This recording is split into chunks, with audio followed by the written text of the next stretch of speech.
예, 하나님을 믿으라. 하나님이 주신 것 말고. 하나님을 믿으라. 하나님이 주신 것 말고라는 제목으로 하나님 말씀 증거하도록 하겠습니다. 이 71편, 72편 둘 다 다윗의 노년의 기도입니다. 근데 특별히 71편은 말 그대로 노년에 약해지고 그다음에 영향력이 떨어졌을 때에도 대적들이 있잖아요. 끝까지 승리케 주십시오. 이유는 뭐냐? 핵심이 가요. 나는 하나님을 믿는다예요. 하나님이 주신 걸 믿는 게 아니라 하나님을 믿는다. 이게 주제예요. 하나님을 믿는다. 그 환경에 관계없이, 나이에 관계없이, 조건에 관계없이 끝까지 승리할 수 있다. 그래서 우리 젊은이들 잊지 말아요. 뭐 조건이 좋아지는 믿음 이런 걸로만 나가면요, 늙으면 여러분들 다 파산하는 믿음이 될 수밖에 없다고. 그러니까 하나님을 믿으면 세상이 다 변화가 돼도 흔들림이 없잖아요. 그게 71편의 믿음이고, 72편의 믿음은 아들을 위한 거예요. 아들 솔로몬을 위해서 이런 왕 되기를 원한다라고 할 때 보통 부모의 기도하고 다른 게 우선순위가 달라요. 그죠? 공의를 향하는 왕이 되기를 원합니다. 판단력이 있기를 원합니다. 하나님의 나라와 의를 먼저 구하고 뒤에 가가지고 잘 먹고 잘 살게 해주세요. 그 맨날 하는 기도 뒤에 나와요. 그러니까 여러분들이 그 삼류 인생이 되려 그러면 애 새끼들 앉혀놓고 맨날 뭐 부자 되게, 대학 가게, 뭐 진급하게 이러면은 낮은 수준이고요. 공의를 향하는 사람, 하나님의 나라와 의를 향하는 아들이 되게 해주세요. 딸이 되게 해주세요. 이게 왕의 기도예요. 왕의 기도. 예, 그걸 말해주고 있습니다. 그 내용들을 한번 살펴보도록 하겠습니다. 첫 번째는 그 71편이겠죠. 하나님이 아니라 주신 것 잠깐 따라가는 인생이 많다는 거예요. 나는 안 그렇다는 거예요. 어려서부터 모태부터 하나님만 믿었습니다. 하나님이 주신 것은 부수적인 거고 흔들리지 않습니다. 예, 그걸 강조합니다. 젊어서도 고생이 많았고, 뭐 중년의 때도 고생이 많았고, 노년 된다고 고생이 없는 게 아니죠. 이거 다윗 보면 알아요. 고생은 계속 있습니다. 그러나 주께 피하니까 주님 구해 주세요. 그리고 하나님께 피했기 때문에 언제나 승리할 수 있었다. 그 얘기가 1절부터 4절까지 나오고요. 그 다음에 이제 5절부터 나오는 게 뭐냐면 어려서부터 주님을 신뢰했습니다. 여기서 모태신앙이 나오는 거고, 그 다음에 주를 섬겼습니다. 흔들림이 없었습니다. 어저께 그 논산에 가면은 강경 성결교회라고 있다 그랬죠. 그때 신사참배 안 했던 운동이 논산에서부터 시작이 되는데, 강경 성결교회에서 그 목사 장로들이 시작한 게 아니에요. 다 쫄아가지고 다 끌려갔는데 초등학교 학생들부터 시작됐어요. 내가 볼 때 이게 초등학교 믿음에 대해서 이 강경 성결교회, 특별히 이번에 휴가 되면요, 애들 끌고 논산 멀지도 않잖아. 그죠? 고속도로 타고 가면 금방 들어가요. 놀매라고, 옛날에 놀매인데 노는 산, 물론 노는 애들이 많이 나와요 거기에. 근데 군대 가는 추억들도 있잖아요. 논산 훈련소. 그때 그 강경 성결교회 가가지고, 야, 니네가 어린 게 아니야. 이 초등학생부터 믿음의 운동이 일어났던 장소야. 이 주일학교 성지 같은 곳이에요. 제가 볼 때 되게 중요한 것이거든요. 그러니까 모태신앙이 얼마나 무서운지 알겠죠. 모태신앙 만만하게 보지 마십시오. 이게 무서운 신앙이에요. 그 6절에서 여기서 모태신앙, 모태로부터 주를 의지했다. 그 다음에 어머니의 태 속에서부터 주가 나를 택했다. 그래서 여기서 나온 게 모태신앙이라고. 그러니까 모태신앙이 만만한 게 아니죠. 이게 엄청난 또 파워가 있다. 이걸 보여주는 거예요. 다윗은 나 모태신앙이잖아요. 그죠? 신앙이 어려서부터 흔들리지 않았잖아요. 강경 성결교회 같은 그런 아이들과의 믿음이 내게 있잖아요. 이런 고백을 한다는 것입니다. 5절부터 8절까지 읽겠습니다. 시작. 주 여호와여, 주는 나의 소망이시오. 내가 어릴 때부터 신뢰한 이시라. 내가 모태에서부터 주를 의지하였으며 나의 어머니의 배에서부터 주께서 나를 택하셨사오니 나는 항상 주를 찬송하리이다. 나는 무리에게 이상한 징조같이 되었사오나 주는 나의 견고한 피난처시오니 주를 찬송함과 주께 영광 돌림이 종일토록 내 입에 가득하리이다. 무리에게 이상한 징조같이 보이는 거. 아니, 강경성결교회 애들 같은 애들이 그러지. 그 일제가 볼 때는 그럴 거 아니에요. 이거 이상한 놈들이다. 이상한 징조네. 이 꼬맹이들이 무슨 신사참배 안 한다고 이렇게 목숨 걸고 달려들어. 그러니까 애들이기 때문에 때리기만 때렸지 뭐 감옥에 넣기도 힘들잖아요. 그죠? 그러면 그 개망신이지. 제국의 망신이지. 그러니까 어쩔 수가 없는 거예요. 어쩔 수가 없는 거예요. 그죠? 사실은 이게 일제시대 때 민식이법이지. 애들 건들지도 못하고. 그죠? 그래서 여기서부터 각성 운동이 벌어지고 회개 운동이 벌어지게 되었다. 이게 되게 중요한 거죠. 그리고 다윗이 얘기하기를 내가 그리고 어려서부터 믿고 기회가 되는 대로 내가 전도하고 다녔습니다. 주님 전했습니다. 내가 주님 찬송하고 주님 전하고 계속 그런 일을 했습니다. 그러니까 내가 하나님 앞에 은혜 받은 걸 갖고 날 위해 살지 않았습니다. 그런 얘기죠. 나는 나 중심으로 살지 않았습니다. 항상 하나님을 드높이면서 하나님 믿기 때문에 하나님 전함에 살았습니다. 그런 얘기를 하고 있어요. 14절부터 17절까지를 한번 읽겠습니다. 시작. 나는 항상 소망을 품고 주를 더욱더욱 찬송하리이다. 내가 측량할 수 없는 주의 공의와 구원을 내 입으로 종일 전하리이다. 내가 주 여호와의 능하신 행정을 가지고 오겠사오며 주의 공의만 전하겠나이다. 하나님이여 나를 어려서부터 교훈하셨으므로 내가 지금까지 주의 기이한 일들을 전하였나이다. 찬송합니다. 전하였나이다. 전하였나이다. 전하였나이다.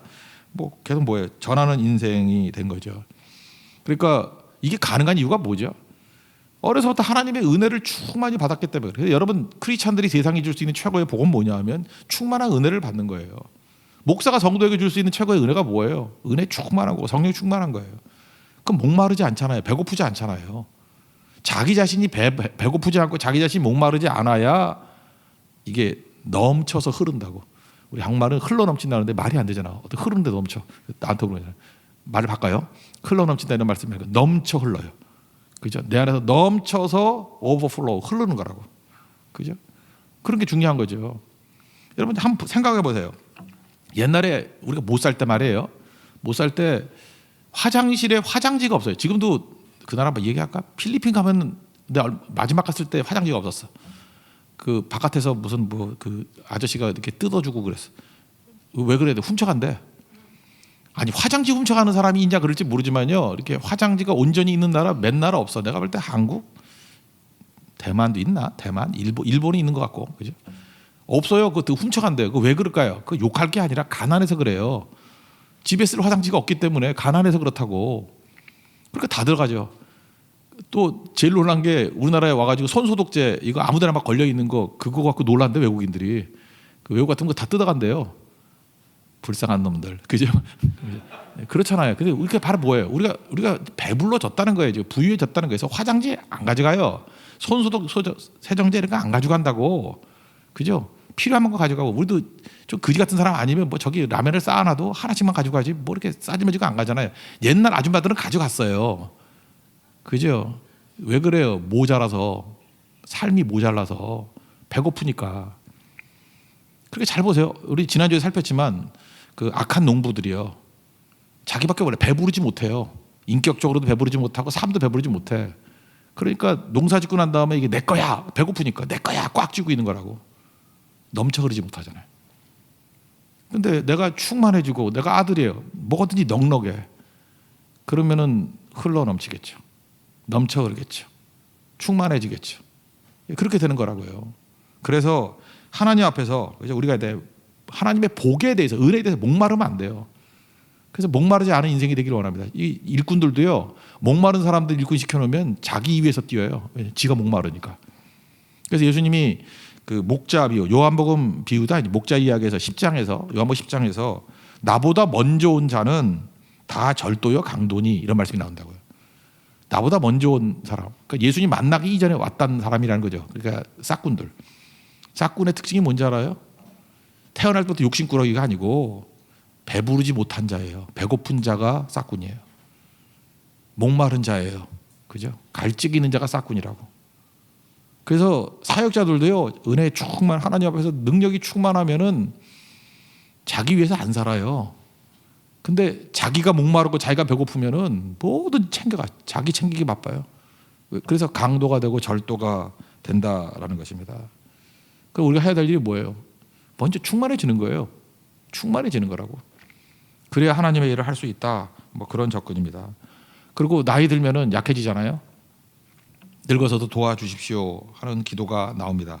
9절부터 12절까지 한번 읽겠습니다. 시작. 늙을 때 나를 버리지 마시며 내 힘이 쇠약할 때 나를 떠나지 마소서. 내 원수들이 내게 대하여 말하며 내 영혼을 엿보는 자들이 서로 꾀하여 이르기를 하나님이 그를 버리셨은즉 따라잡으라 건질 자가 없다 하오니 하나님이여 나를 멀리하지 마소서. 나의 하나님이여 속히 나를 도우소서. 그 뭐예요? 계속 전할 테니까 도와주세요. 뭐 이런 기도고요.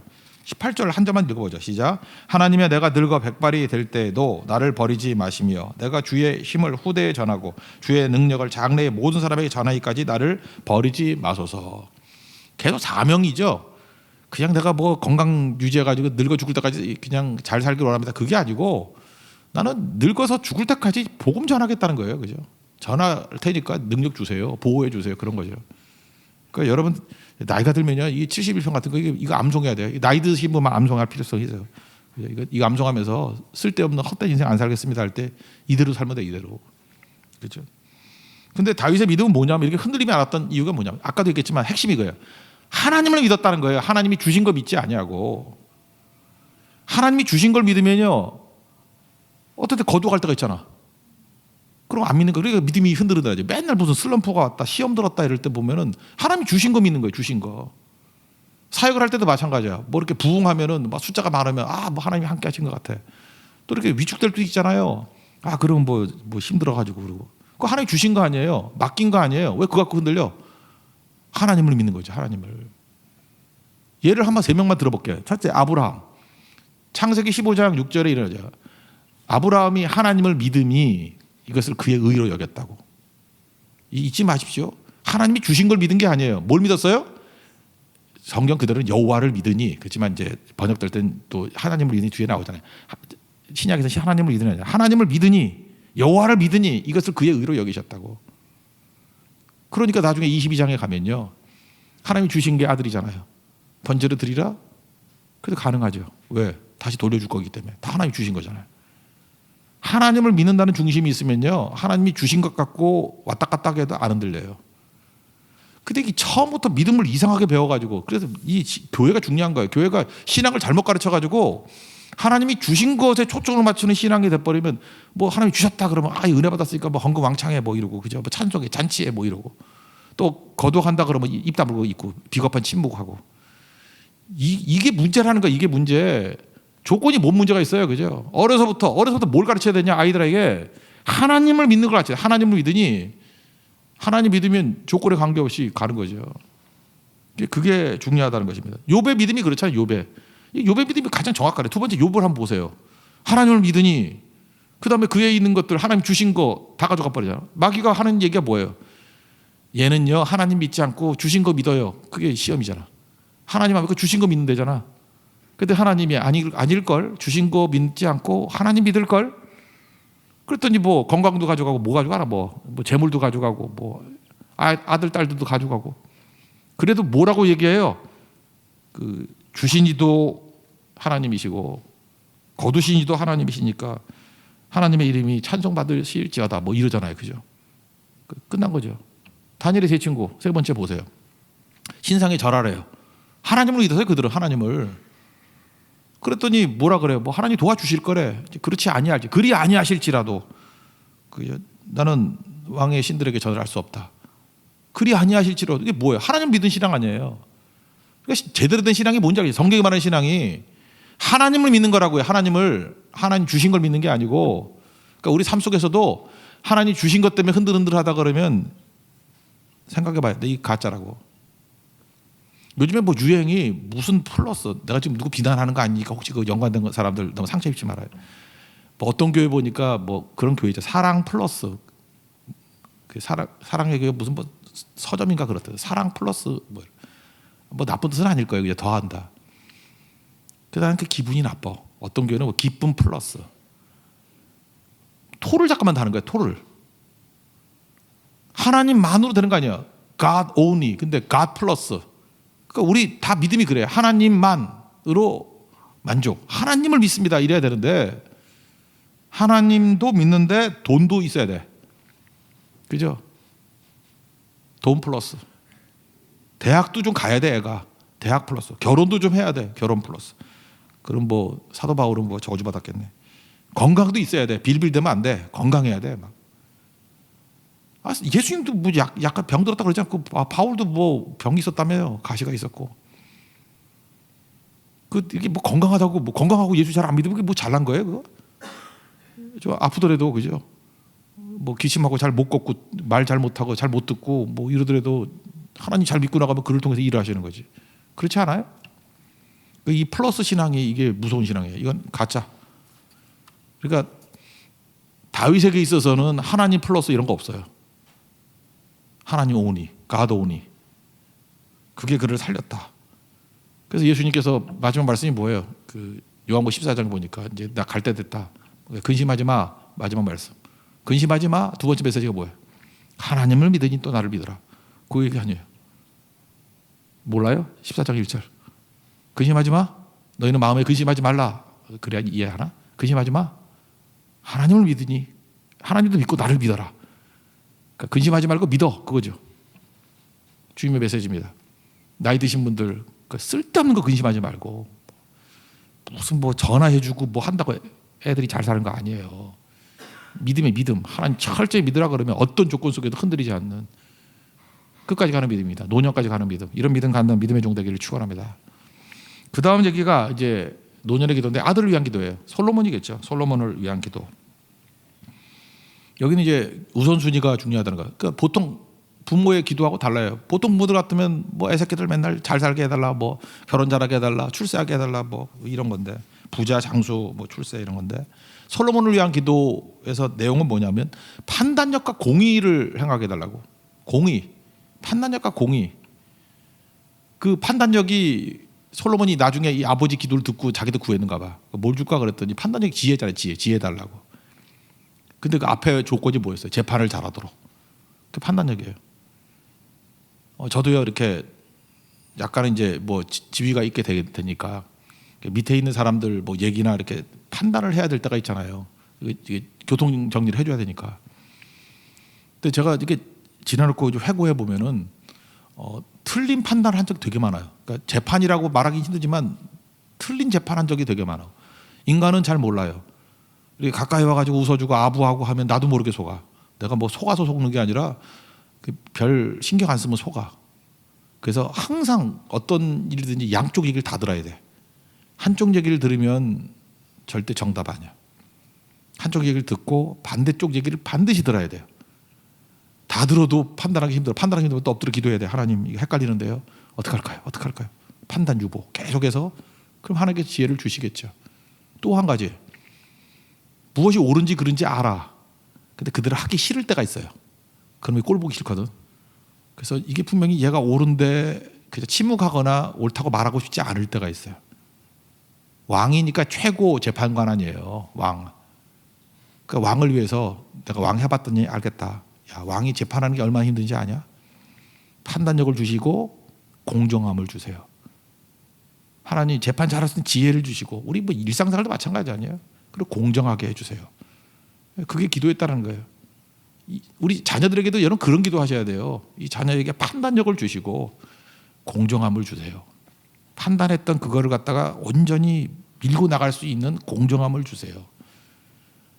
이게 자녀들한테 최고의 기도예요. 그래서 자녀들이 뭐 출세하고 이런 것보다도 저는 우리 자녀 가운데 하나가 너무 공정해요. 참 좋더라고. 판단력 잘하고 공정하고. 그래서 회사에서도 그런 인정을 받을 때 난 그게 제일 기쁜 거예요. 저한테 뭐 하나도 해준 거 없어요. 뭐 생일 때 뭐 갖다 준 것도 없고 어떤 섭섭해요. 내가 밥 먹자 해도 밥도 안 먹고. 그러나 판단력과 공정함. 그래서 이게 72편의 기도기 때문에 그래서 기쁜 거예요. 딴 거 없고 기쁨과 슬픔이 섞여 있지만 이제 그런 거라고. 읽어야겠네. 이건 할 수 없이 1절부터 5절까지 읽겠습니다. 시작. 하나님이여 주의 판단력을 왕에게 주시고 주의 공의를 왕의 아들에게 주소서. 그가 주의 백성을 공의로 재판하며 주의 가난한 자를 정의로 재판하리니 의로 말미암아 산들이 백성에게 평강을 주며 작은 살도 그리하리로다. 그가 가난한 백성의 억울함을 풀어주며 궁핍한 자의 자손을 구원하며 압박하는 자를 꺾으리이다. 그들이 해가 있을 동안에도 주를 두려워하며 달이 있을 동안에도 대대로 그리하리로다. 판단력과 공정함이 있게 해주세요. 이게 기도였죠. 그러니까 우리 자녀들에게도 이거 우선순위예요. 프라이어리티. 이걸 먼저 기도해야 돼. 물론 뒤에 가면은 잘 먹고 잘 살게 해달라는 기도도 나와요. 그러니까 순서가 바뀌어야 된다니까요.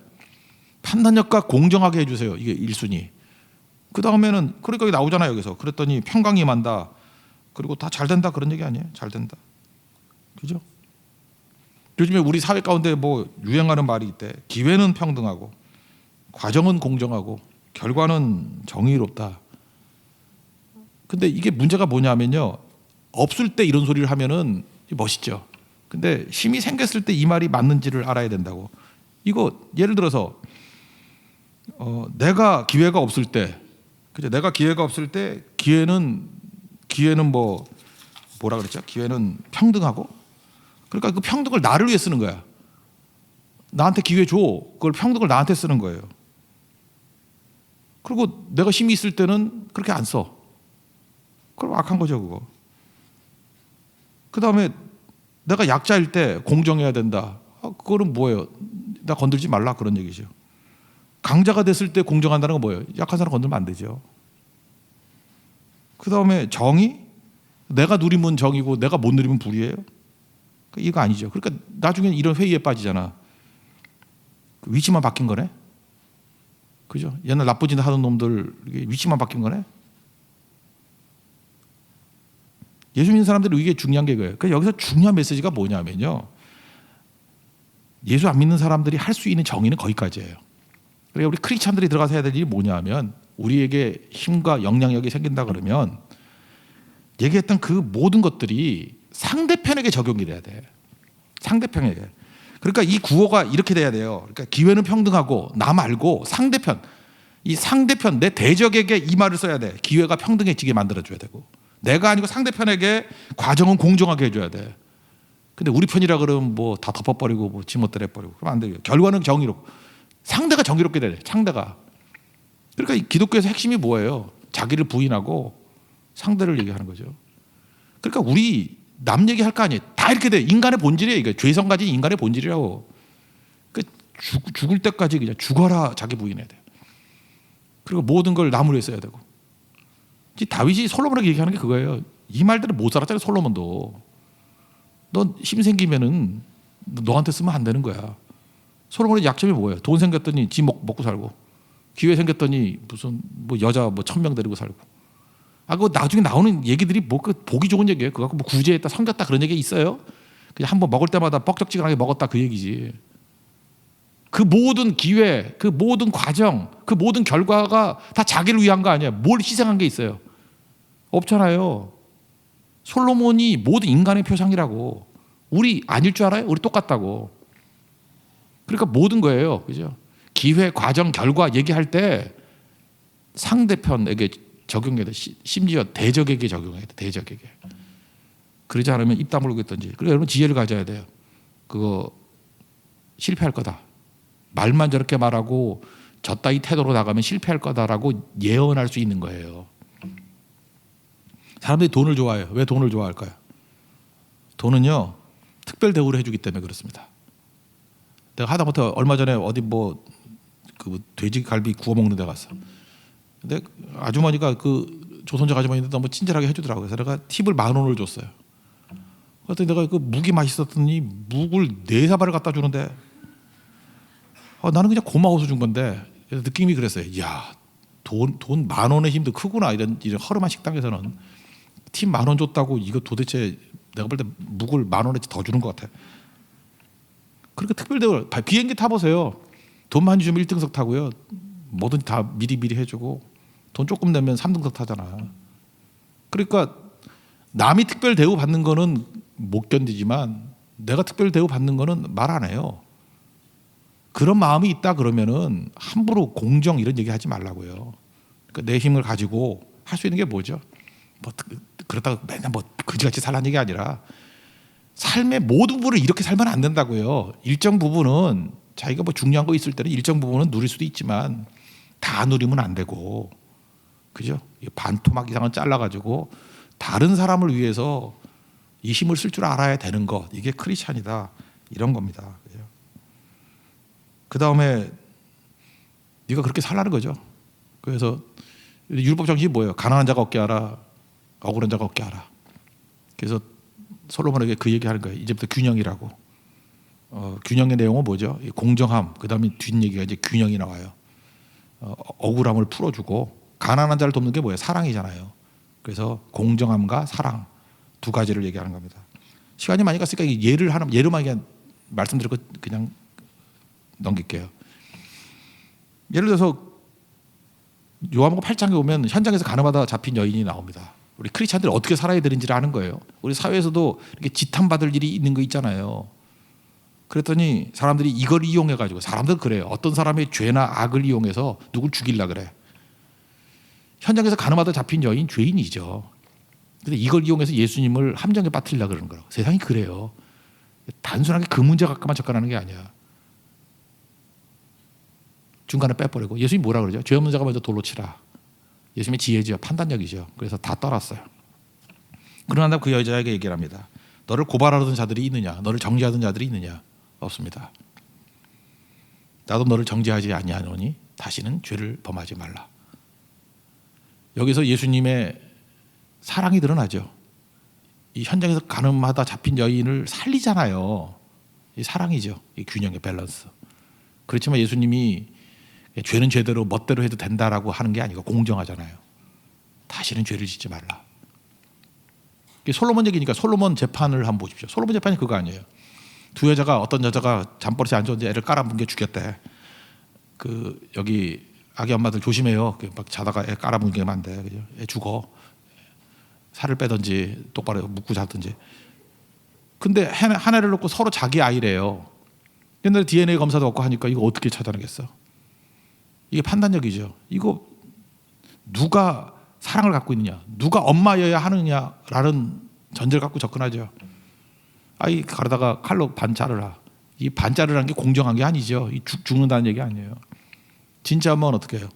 나 가짜라고. 죽을 죄 졌다고. 진짜 엄마한테 주라고. 가짜 엄마는 어때요? 명판결이십니다. 그죠? 반반씩 공정하게 나눠주시니 정말 감사합니다. 그걸 통해서 진짜 엄마를 찾아내잖아요. 여기 사랑과 공정이 다 있죠. 그죠? 올바름을 향해서 나가는 공정함과 사랑이 무엇인지 다 아는 거. 그래서 크리스찬들은요, 성령 없이는 이 땅 못 살아갑니다. 어떤 원칙, 법칙 갖고 사는 거 아니에요.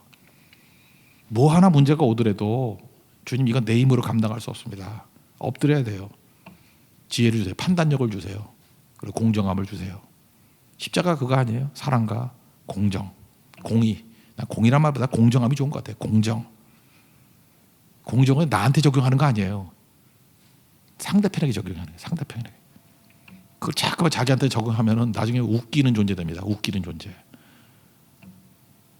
하나님 앞에서 이 노년의 마지막 기도, 이건 다윗이 자기 아들에게 주는 마지막 선물이에요. 우선순위 알지? 너 왕이야. 판단력과 공정함을 달라고 기도하고 나머지도 주겠지. 그리고 네가 모든 일을 할 때 항상 또 다른 밸런스, 사랑과 공의 잊지 말고. 이건 우리에게 없어. 하나님께로부터 나오는 거거든요. 나중에 십자가잖아요. 십자가에서만 나오는 거기 때문에 우리 같으면 우리 알잖아요. 십자가 붙들고 살기를 원한다. 그러면 승리하게 될 것입니다.